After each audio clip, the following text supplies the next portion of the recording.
बातमी सांगली जिल्ह्यातून येथे विट्यात 30 कोटीचे एमडी ड्रग्ज हस्तगत। तिघांना अटक। केमिकल कंपनीच्या नावाखाली सुरू होता गोरखधंदा। विटा एमआयडीसीतील एका केमिकल कंपनीच्या नावाखाली मोठ्या प्रमाणावर एमडी ड्रग्ज तयार करण्यात येत असल्याच्या प्रकरणाचा पर्दाफाश सांगली स्थानिक गुन्हे शाखेने केला।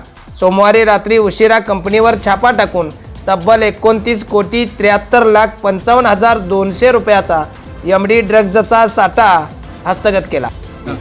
काल मिळालेल्या गोपनीय माहितीनुसार विटा पोलीस स्टेशनच्या हद्दीमध्ये विटा एमआयडीसी परिसरात काही संशयास्पद हालचाली असल्याचं आम्हाला माहिती पडलं।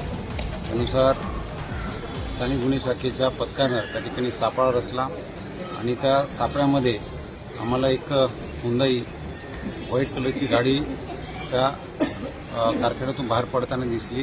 त्या गाडीचा पाठलाग करून जेव्हा आम्ही त्या गाडीतील व्यक्तींना त्यांच्याकडे असलेल्या मालाबाबतची खात्री केली तर त्यामध्ये एमडी सदृश्य पदार्थ आम्हाला व्हाईट पावडर सापडली। त्या ठिकाणी मी तात्काळ रासायनिक विश्लेषकांना पाचारण करून त्याबाबतची खात्री केली असता हे एमडी असल्याचं आम्हाला समजलं।